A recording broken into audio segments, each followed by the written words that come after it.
اگر تمہارا خیال ہے کہ اسے اسپتال لے جانا چاہیے تو لے جاتے ہیں، زیادہ سے زیادہ کیا ہوگا، یہی نا کہ ہمیں گرفتار کر لیا جائے گا۔ جیکب نے بڑی تیزی سے پینترا بدلا تھا۔ وہ بے حد موقع شناس شخص تھا۔ اندازہ ہوتا تھا کہ وہ کسی بھی صورت مومل کو اپنے ہاتھوں سے کھونا نہیں چاہتا۔ میرے ذہن پر چھائی ہوئی دھند گہری ہوتی جا رہی تھی۔ اس نیم بے ہوشی کے عالم میں بھی میرے ذہن میں یہ بات موجود تھی کہ میرے جسم میں سانپ کے خلاف ایک خاص قسم کی مدافعت موجود ہے۔ ماضی قریب میں ایسے کئی موقع آئے تھے جب میرے اندر کی پراسرار قوت نے خطرناک زہر کے اثرات کو زائل کیا تھا۔ ایسا آخری موقع چند ماہ پہلے میڈم شہرزاد کی رہائش گاہ پر پیش آیا تھا۔ میں نے ہاتھ کے اشارے سے مومل کو سمجھانے کی کوشش کی کہ میں اسپتال نہیں جانا چاہتا۔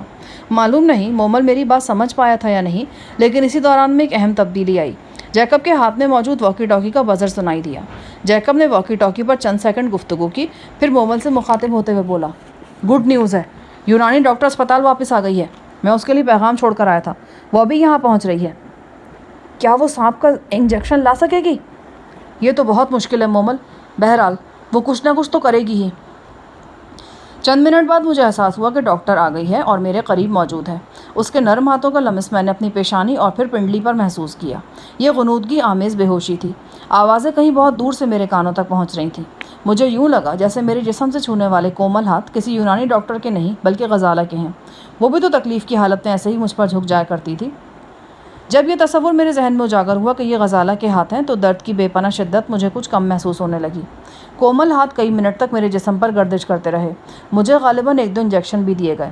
پنڈلی کے زخم کے ساتھ بھی کچھ کیا گیا تھا۔ مجھے لگا کہ غزالہ میرے روبرو ہے۔ اذیت اپنے عروج پر پہنچ کر قدرے کم ہونے لگی۔ آوازیں پہلے کی نسبت صاف سنائی دینے لگیں۔ ڈاکٹر کی آواز میری سماعت سے ٹکرائی۔ وہ جیکب سے مخاطب ہو کر کہہ رہی تھی، اگر یہ انجیکشن کے بغیر بچ جاتے ہیں تو یہ ایک معجزہ ہوگا۔ بہرحال اگلے 2 گھنٹے بہت اہم ہیں۔ اس دوران میں اصل صورتحال کا پتہ چلے گا۔ میں نے ایک پین کلر انجیکشن دے دیا ہے، دوسرا خون کو پتلا کرنے والا ہے۔ اس کے سوا اور ہم کر ہی کہہ سکتے ہیں۔ ڈاکٹر نے 2 گھنٹے کا کہا تھا، تاہم 1 گھنٹے بعد ہی میں خود کو کافی بہتر محسوس کرنے لگا۔ میرے مسوڑوں سے خون نکل رہا تھا۔ مومل مجھے بار بار کلیاں کرانے لگا۔ میری حالت کو بہتر ہوتے دیکھ کر اس کی آواز میں توانائی آ گئی تھی۔ حواس قدرے بحال ہوئے تو میں نے مومل سے چند باتیں کی۔ اس کے بعد میں گہری نیند سو گیا۔ سانپ گھر سے سانپ نکلنے کا واقعہ رات 9 بجے کے قریب پیش آیا تھا۔ میں آدھی رات تک گہری نیند سویا رہا۔ آدھی رات کے بعد کسی وقت میری آنکھ کھلی۔ مجھے اندازہ ہوا کہ میں کسی آہٹ کی وجہ سے جاگا ہوں۔ میں نیچی چھت والی اسی گیلری میں موجود تھا۔ سامنے دیوار پر ایک مدھم روشنی والا نیلگوں بلب جل رہا تھا۔ خوابناک سا ماحول تھا۔ میں نے دیکھا مومل مجھ سے چند فٹ کے فاصلے پر اکڑو بیٹھا ہوا ہے۔ اس کی نگاہیں خاص نقطے پر مرکوز تھیں۔ وہ یکٹک اس خاص سمت میں دیکھتا چلا جا رہا تھا۔ میں نے اس کی نگاہوں کا تعقب کیا۔ مجھے ایک سانپ نظر آیا۔ یہ کنگ کوبرا تھا۔ غالباً وہ گیلری میں پڑے بے ترتیب سامان کے پیچھے سے برآمد ہوا تھا اور اب پھن پھیلا کر سامنے آ گیا تھا۔ میرے ذہن پر ابھی تک غنودگی طاری تھی۔ کچھ دیر کے لیے میں تذبذب میں پڑ گیا۔ سوچنے لگا کہ سامنے نظر آنے والا منظر واقعی حقیقت ہے یا یہ میرے تخیل کا کرشمہ ہے۔ مومل اور سانپ ایک دوسرے کے روبرو تھے اور ایک دوسرے کو دیکھتے چلے جا رہے تھے۔ پھر میں نے دیکھا کہ کوبرا کی آنکھوں کی چمک مان پڑ گئی۔ اس کے پھن کا پھیلاؤ کم ہونے لگا۔ پھر اچانک اس نے رخ پھیرا اور واپس پلٹا۔ جو ہی مومل کی طرف سانپ کی پشت ہوئی، مومل نے تیزی سے حرکت کی اور سانپ کو عقب سے دبوچ لیا۔ ذرا دیر بعد اس نے سانپ کو چمڑے کے ایک شولڈر بیگ میں بند کر دیا اور دیوار سے لٹکا دیا۔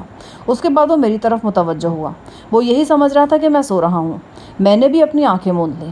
اس نے بڑی نرمی سے میرے سینے پر کمبل درست کیا اور پھر اپنی جگہ پر جا کر لیٹ گیا۔ مومل ایک حیرت انگیز نوجوان تھا۔ اس سے پہلے موریتانیہ میں بھی اس کی صلاحیتوں نے مجھے ششدر کیا تھا۔ میرے ساتھ اسے بے حد اپنائیت بھی تھی۔ آج بیچارگی کے ان لمحات میں مجھے یوں محسوس ہوا کہ قدرت نے مجھے صفدر کا نعم البدل دے دیا ہے۔ صفدر کی کمی پوری طرح تو شاید کوئی بھی پوری نہیں کر سکتا تھا، لیکن اس کا پیدا کیا ہوا خلا کسی حد تک کم تو ہو سکتا تھا۔